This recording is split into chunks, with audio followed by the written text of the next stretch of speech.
नमस्कार, स्वागत है आपका नक्षत्रनामा में। मैं हूं धनंजय पांडे, एस्ट्रोलॉजर। वृश्चिक राशि के पत्रिका में 17 अगस्त से लेकर 23 अगस्त तक के राशि फल में क्या विशेष योग निर्मित हो गया है। हालांकि वृश्चिक राशि के जीवन में बहुत उठापटक वाली स्थिति चल रही है।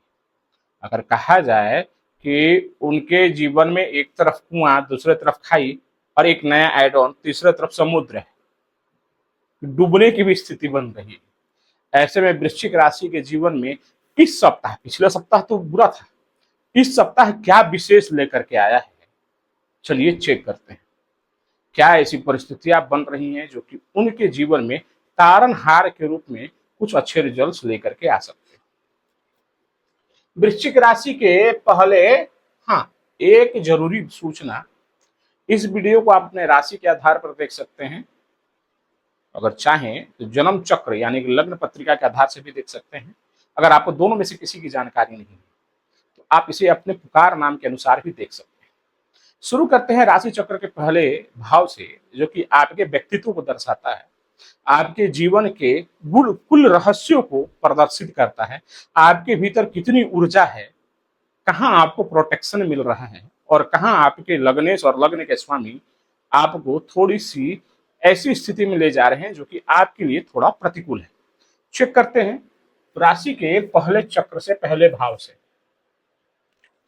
राशि के स्वामी अष्टम भाव में चले गए। एक सूत्र है, लग्न के स्वामी जिस भाव के साथ संबंध बनाते हैं, थोड़े से उस भाव से संबंधित विचारों को बहुत नजदीकी से देखना चाहिए, क्योंकि ये सीधा संबंध आपके व्यक्तित्व का उस भाव से बन रहा है। अब लग्न का स्वामी अष्टम भाव से बन रहे हैं, संबंध बन रहा है। अष्टम भाव संघर्ष का है, गुप्त रहस्यों का है, गुण विद्या का है, एस्ट्रोलॉजी का है, ओकल्ट साइंस का है, सर्जरी का है, संघर्षों का, ऑब्स्टिकल्स का, ये तो खैर है ही, आयु का है, मृत्यु का है। लग्न का संबंध अष्टम भाव से बन रहा है, यानी कि तात्पर्य ये हो गया कि अब जीवन में चुनौतियां हैं थोड़ी। अगर ये स्वराशि के होते, मित्र राशि के होते तो इतनी समस्या नहीं होती, लेकिन शत्रु राशि के, तात्पर्य है कि जीवन में समस्या है। आपको भी पता है कि समस्या है। खास करके 2 अगस्त से जब से यहाँ पर आए, समस्या तो पहले से थी, लेकिन 2 अगस्त से जब से यहाँ पर आए हैं तो समस्याएं थोड़ी बढ़ गई। अब विशेष करके आपको महसूस होगा कि जिस क्षेत्र में जा रहे हैं, जिस कार्य को कर रहे हैं, वहां पर अड़चने आ रही है। षष्ठ भाव के स्वामी होकर के अष्टम भाव में बैठे, ये विपरीत राजयोग है। षष्ठ भाव जो कि कर्जों का था, बीमारियों का था, शत्रुओं का था, उसके स्वामी अष्टम भाव में बैठे, तो यहाँ पर एक राहत विपरीत राजयोग बन गया, ये तो आपके लिए प्लस पॉइंट हो गया। लेकिन वहीं पर अगर देखा जाए तो लग्न के स्वामी का अष्टम भाव में बैठना यानी कि थोड़े से संघर्ष को इंडिकेट कर रहा है। धन भाव के स्वामी की स्थिति देखें तो धन भाव के स्वामी और पंचम भाव के स्वामी गुरु, ये आपके कर्क राशि में उच्च के होकर के बैठे, ये एक राहत है। यही एक राहत है कि जिसके कारण आपकी पूरी कुंडली संभली हुई है और जिसके कारण से ही आपको कहीं ना कहीं एक इनडायरेक्ट सपोर्ट मिल रहा है।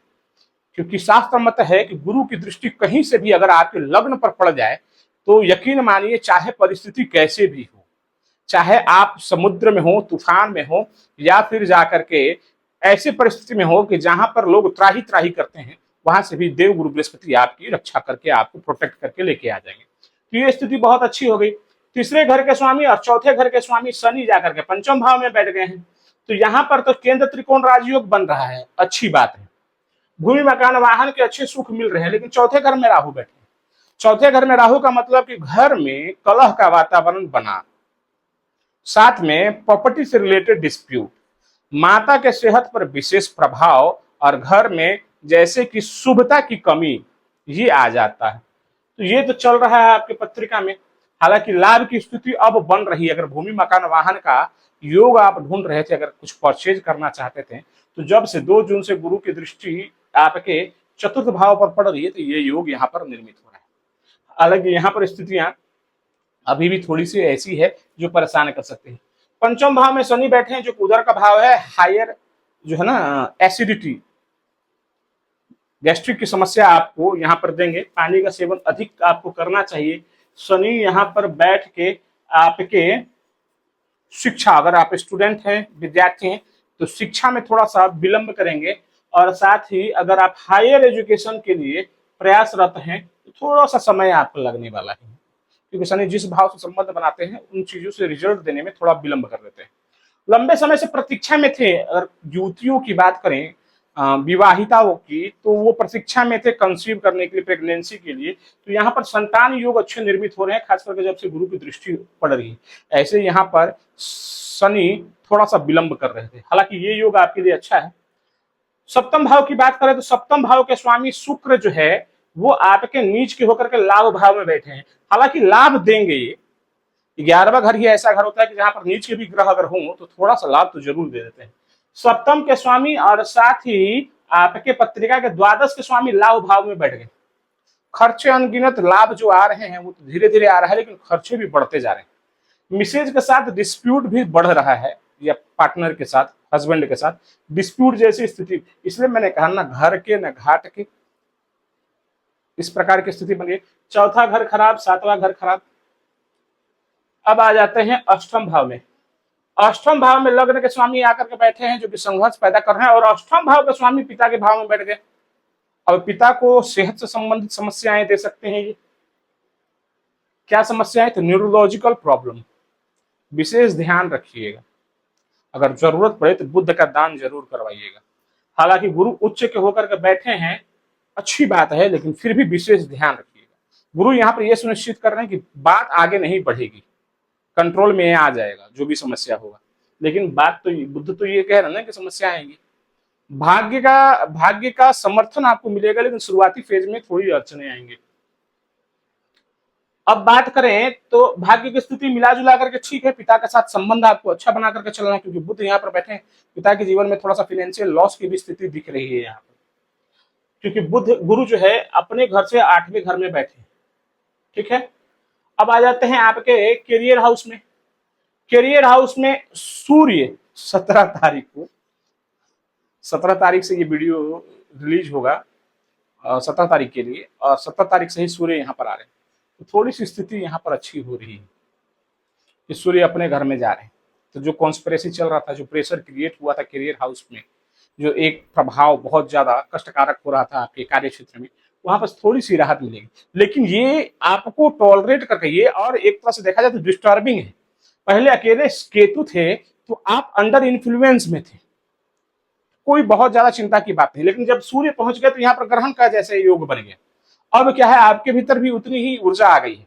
अब किसी ने कुछ बोला तो पलट करके जवाब दे दोगे आप। इस चीज से बचना है।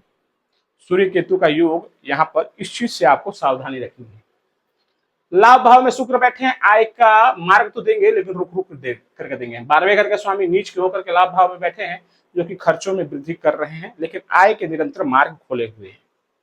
ये कुल मिलाकर के आपकी पत्रिका का, आपकी राशि का ये विश्लेषण था। ये एक सप्ताह आपके लिए कुछ पॉजिटिव चीजें लेकर के आया है, जहां पर थोड़े से फाइनेंशियल इंक्लाइंस हुए हैं, करियर में थोड़ा एक सपोर्ट मिला है, लेकिन संयम बना करके रखना है। ठीक है, और दूसरा चीज कि आय को अपने कंट्रोल में रखना है, पिता के साथ संबंध अच्छे बना करके चलने हैं आपको। कुल मिलाकर के स्थिति आपके फेवर में आती हुई दिख रही है। आशा करता हूं आपको ये वीडियो समझ में आया होगा। अगर कहीं पर कोई कंफ्यूजन होगा तो आप कमेंट सेक्शन में मुझसे प्रश्न पूछ सकते हैं। चैनल को अभी तक आपने अगर सब्सक्राइब नहीं किया तो सब्सक्राइब कर लें, ये आपकी रिस्पॉन्सिबिलिटी है कि आप सब्सक्राइब करें, तभी तो हम अपनी रिस्पॉन्सिबिलिटी निभाएंगे, आपको मार्गदर्शन करेंगे। बहुत बहुत धन्यवाद, मिलते हैं अगले वीडियो में।